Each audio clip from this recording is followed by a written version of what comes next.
Okay, guys, now we're back. Dmitry Peskov, the Putin's press secretary, completely blew that one out of proportion. Just watched Putin's speech. It was a huge nothing burger, nothing in it. I mean, he basically told us what we already know. Started out saying the organizers of the rebellion will be brought to justice. Okay, it basically tells you that Putin ain't happy with Prigozhin. He's going to go after him somehow. Okay. And then he also said along the lines of the troops that the Wagner soldiers will be given the choice of either signing contracts with the Russian army or to go to Belarus. Okay. Not any big surprise. We knew about this already. Now, from war correspondents, independent war correspondents on the ground out there, the Wagner troops are already in Belarus along with all of their equipment. So I want to give you the video that I was talking about before of the further information that came up where Pregozhin is headed, because now we have a lot more detail to follow up on this morning's video or this lunchtime's video.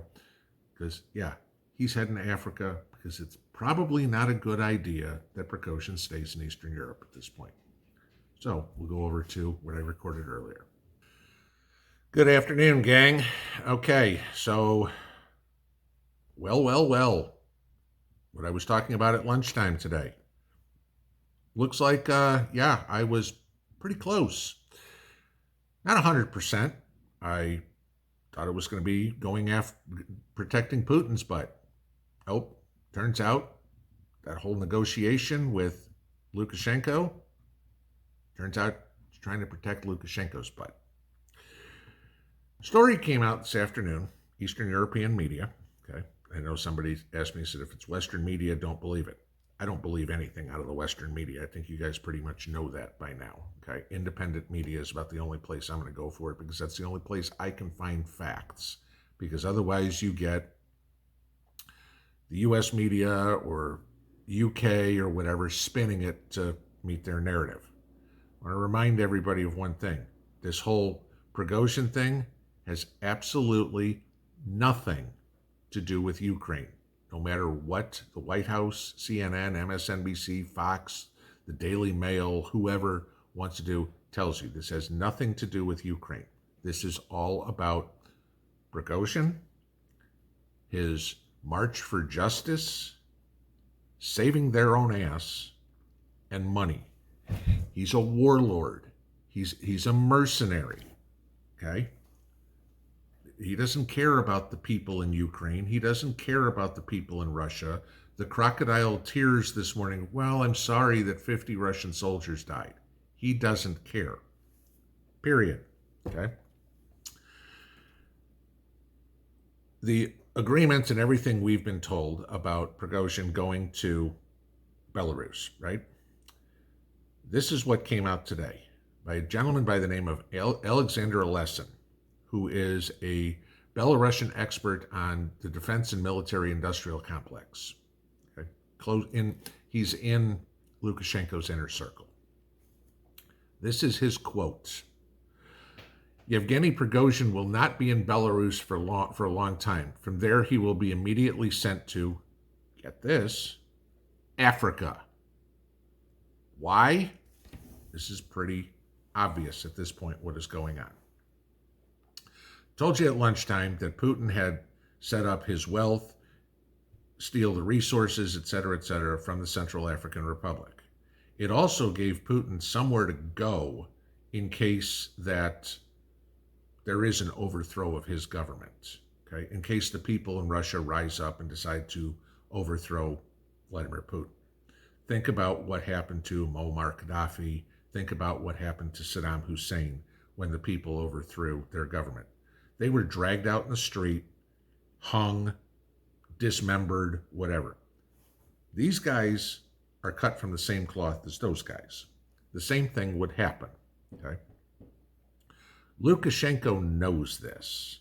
He knows if Putin falls, so does he within a day or two, okay? You got to remember, over the weekend, there were Belarusian militias coming up and saying, this is time to get arms. This is our chance to stop the dictatorship of our country. Lukashenko is not a well-liked leader in Belarus. Okay, he's a Putin puppet. He was installed by Putin, another selection. So Saturday, when Putin was frantically calling to all his allies and saying, oh my God, this is going on, help, help, help. And I don't know, Iran, China, Tajikistan, their response was, well, we got your fingers crossed for you. Good luck. Okay. This is a Russian problem, like Iran said. It's not an Iranian problem. The only country that came and said that they would help the Russians that hold Moscow was Uganda. Okay. There's a real formidable force for you. Okay. Lukashenko was probably the only one to take the phone call and say, hey, let me see what I can do. So Lukashenko negotiated a deal with Pregozhin, with Putin's blessing, of course, to stop the march. What's going on? Well, Pregozhin is going to set up in Zimbabwe the same setup that he has for Putin in the CAR. Okay. Zimbabwe is a perfect place to do it. Why? The country's economy is in shambles.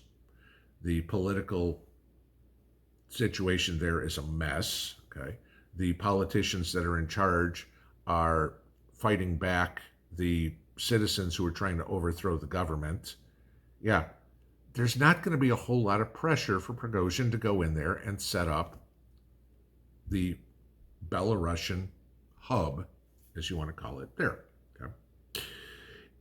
It's no secret to anybody that Putin and his allies are trying to establish a big sphere of influence on the African continent. No different than Xi Jinping is trying to set up a big sphere of influence on the South American continent. So as I said this morning about what Putin is doing in the CAR, Lukashenko can do the exact same thing in Zimbabwe. Why Zimbabwe? What else is there? Well, let's talk about what mineral resources are in Zimbabwe.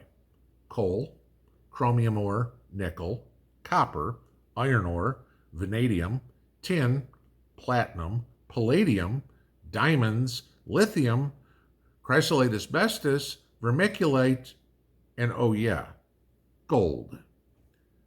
So Pregozhin can go into Zimbabwe with his army, and before everybody says, well, gee, his whole army's up in Ukraine and Russia. No, part of his army is up in Ukraine and Russia.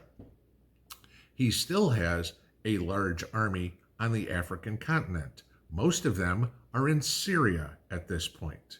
So they can certainly go down to South Central Africa, go down to Zimbabwe, and he's surrounded by his army, which protects himself again, Pregozhin.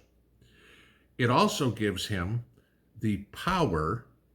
I'm watching Lukashenko's riches and all the oligarchs' riches. I'm in control of it. I'm protected. I'm safe. Gee, it's in Africa. I'm a mercenary. There's wars going on. There's battles, whatever it is. I can hire myself out to the highest bidder. And I'm the only one that's keeping this guy away from the gallows too. That's the power that he is after. That's the justice. Pregozhin wants the power, the authority, the notoriety, the money. That's what mercenaries want. Okay? That's what warlords want. Don't think for a second that, that isn't in his plans at all. This was the whole point for the March for Justice. It wasn't the march to overthrow Russia. It was Pregozhin being afraid of losing control of his armies and losing control, his influence over the finances and everything of Eastern Europe. That's what he's trying to do. And now here we have the whole scenario where the media in the United States is trying to push the narrative that this is all about Ukraine, this is about nuclear weapons, this is about storming Kyiv, doing anything like that, which it has nothing to do. The only reason that they're trying to push that narrative is so that the American public can go, oh, they're in trouble, let's send more money. So Zelensky can get it, so he can kick it back to Biden and whoever else in NATO is getting all their kickbacks, right? This is it. That has nothing to do with it. You know, again, they're using this as a great diversionary tactic. Pay attention to everything. Ukraine, Ukraine, Ukraine. Don't look at what's going on with Joe and his, oh my God, I had to retain the services of an attorney because the walls are closing in on me. That doesn't even get a story at all yet, but yet that's what's going on. I mean, if you go look at what the headlines are, you know, Fox News right now, Florida's largest police union reveals Republican candidate it's endorsing. Who cares? Okay. You look at what's CNN has a headline that's still from this morning. Pregozhin explains his decision to stand down. Do you honestly believe that he's going to tell you the whole thing? No, not at all. Okay. You know, MSNBC, I mean, they're no better. You know, as this has been up for hours, as Putin faces crisis, some Republicans tout conspiracy theories. Yet the real news, as you guys, somebody said in here too, if the stories were coming from the Western press, they wouldn't believe them. Those are the headlines on the 3 major cable news networks right now. None of them have anything to do with what's actually going on. When you look into the further depth of finding out actually what's going on, then you find the truth. It's just the way it is. So, all right, guys, I got work to do. I'm in the middle of canning stuff. We'll probably see you in the morning. I hope to God nothing else comes on today because it's almost 3 o'clock. Have a good one. Pinball out.